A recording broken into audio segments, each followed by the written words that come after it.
I would like to extend a warm welcome to everyone and hereby declare the extraordinary general meeting of Orkla ASA opened. We will conduct the general meeting as a digital meeting, and we thank all shareholders who participate today. The general meeting is scheduled by the Board of Directors and in accordance with paragraph 8 of the Articles of Association. The notice of June 19th, 2026 has been sent to all shareholders with a known place of residence. It was also announced as a stock exchange announcement and on a website on the same day. The documents to be considered at this general meeting have been made available to shareholders on the company's website. Shareholders who wish to receive the documents physically have been able to have them sent to them free of charge by contacting the company. No objections have been received to the notice. I declare the general meeting legally convened. Those attending the annual general meeting today are Acting Chair of the Board, myself, Liselott Kilaas, Proposed Meeting Chair, Anders Ryssdal, President and CEO of Orkla, Nils Selte, General Counsel Camilla Tellestad-Ropstad. We will start with some practical information before reading the list of attending shareholders, proxies and advance votes, and I give the floor to General Counsel Camilla Tellestad-Ropstad. Please, Camilla. Thank you, Liselott. You have 4 buttons at the top of your screen that you can click on. By pressing Home, you will find additional technical details about how this works, and I recommend that you read the text entered here. Messages gives you the opportunity to see messages sent in from other shareholders, as well as allowing you to enter written questions and comments for the general meeting yourselves if desired. The Documents button gives you a copy of the notice and other associated documents. The Voting button takes you to the items to be adopted here today. Voting will also be pushed to your screen as we move from one item to the next. It is now closed for additional shareholders to log on, and DNB has been preparing the list of representative shares, which I will read. So we have a list of share capital represented here today. 757,986,509 shares are represented by advance votes. 615,340 shares are represented by a proxy to the chair of the board. 2,271 shares are represented by instructions to the chair of the board. Online, we have 8 shareholders voting for 115,706 own and proxy shares. In total, this is 758,206,986 shares represented, equivalent to 78.32% of the voting share capital. Then I give the floor back to Liselott Kilaas. Then we move to agenda item number 1, and that is election of the meeting chair. In accordance with the rules of the Public Limited Liability Companies Act, the general meeting has been opened by the undersigned, by virtue of being the acting chair of the board. The opportunity to vote will now be opened, and we will move on to the first item on the agenda, which is the election of the meeting chair. The board proposes that Anders Ryssdal be elected as meeting chair. Ryssdal is a lawyer and is independent of the company's board of directors and management. He is also chairing the Orkla nomination committee. I ask that everyone who has not yet voted or or would like to change the vote does so now. I would like to point out that you are also free to vote on the remaining agenda items already now if desired. We are now waiting a little bit so that everyone has the opportunity to vote.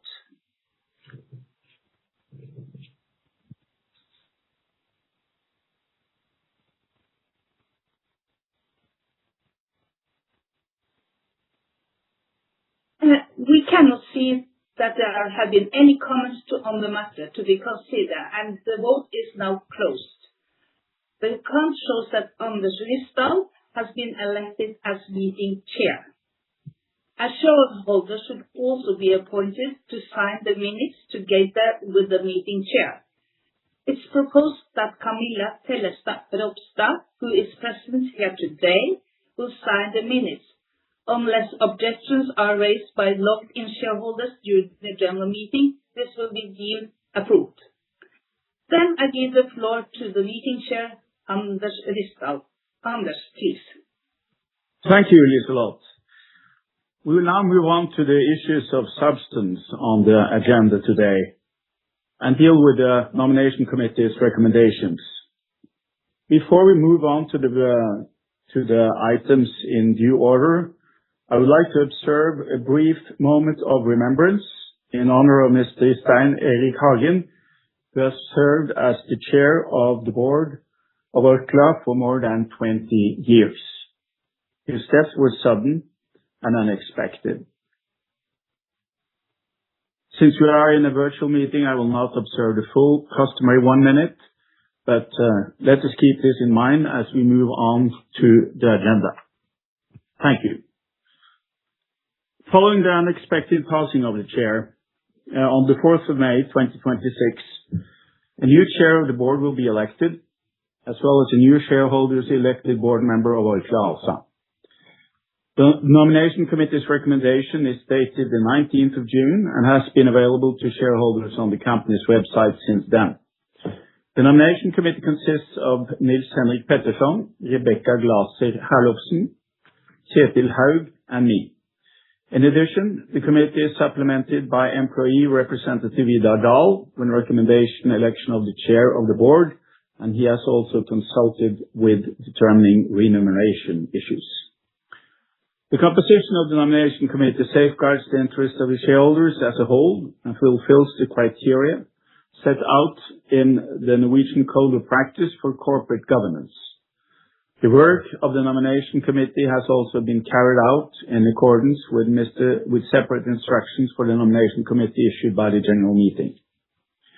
We'll then first move to complement the board, and suggestion has been made for a new board member. The nomination committee wishes to maintain the number of shareholder elected board members after Mr. Hagen's passing, which means that we have to elect a new member today. The nomination committee proposes Jan Ove Stangeland as new board member. He's currently CEO of Canica AS, where he holds overall responsibility for strategy, capital allocation, and the development of a diversified investment portfolio. The nomination committee conducts an annual assessment of the overall composition of the board and directors and proposes that the election period is set until the next annual general meeting, which will, under custom, be held next April. So this is the first recommendation, how to complement the board. We also have to elect a new chair of the board, and the nomination committee recommends Mr. Kirsti Kjos as the new chair. Kirsti Kjos is the CEO of Canica Holding AG and Canica International AG, which manage Canica's international investment activities, and he is responsible for Canica's significant investment in Orkla. Kirsti Kjos was elected to the board on this year's annual general meeting in April, and his CV was circulated. The employee representative Vidar Dahl has given his approval to the committee's recommendation. Furthermore, in view of the situation where we are somewhat in transitory phase, The nomination committee proposes that acting chair of the board, Liselott Kilaas, be elected as new deputy chair of the board. This is to ensure continuity as well as involvement by all board members. The appointment of deputy chair is formally a matter for the board itself and is therefore not put up for decision today. But since this is the nomination committee's view, we need to deal with the issue of remuneration. The remuneration for board members is an item for the general meeting. And the nomination committee considers that the remuneration for the deputy chair should be in between the level of the chair and the level of the ordinary board members. On this basis, the nomination committee proposes a fee of 970,000 Norwegian kroner per year for the deputy chair of the board. It is proposed that this rate shall apply until a new resolution is adopted. So these are the reasons given for the nominations committee's suggestions today, and these are the only items we are to deal with. I'd like to stress this since we are now moving to the voting phase. Those who have not cast their votes on these issues must therefore do so now. There will be a brief pause so that we can register any incoming signals. Thereafter, the voting will be closed. If there are alternative candidates or views, this must be reported now. As Ms. Ropstad has told you, you are free to send any message to the meeting, which will be dealt with here. But if there are not, we'll consider the vote closed pretty soon. However, now to let everyone has a chance to voice their opinion and to register the votes, we'll observe a pause, and I will tell you when the pause is over.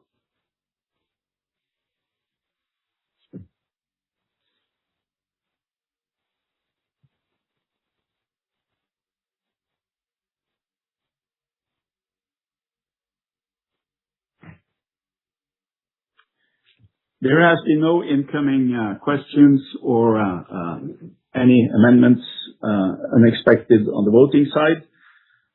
So the vote for items 2, 3, and 4 is now closed.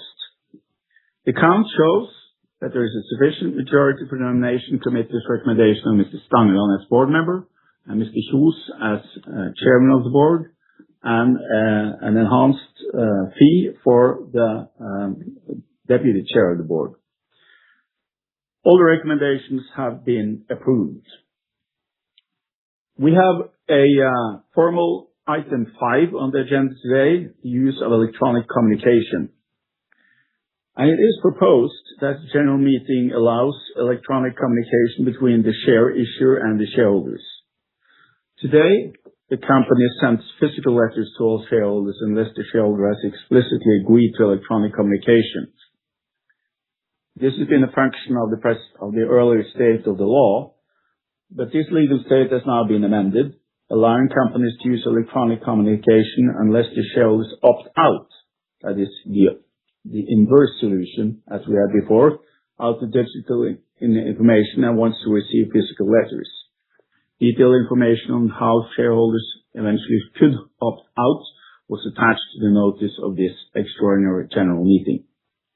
The use of electronic communication as described requires a decision by the general meeting, and the board of directors therefore proposes that the general meeting adopt the following resolution. You can see it on your screens. I will still read it aloud. To the extent permitted by the legislation in force at any given time, the company may use electronic communication when messages, notifications, information, documents, announcements, and the like are sent to a shareholder. However, this does not apply to shareholders who have opted out of such use of electronic communication. As you see, the freedom to choose remains, even if the main rule has been changed. We will now vote on this agenda item 5 and wait a few seconds to see that everyone has had the opportunity to vote.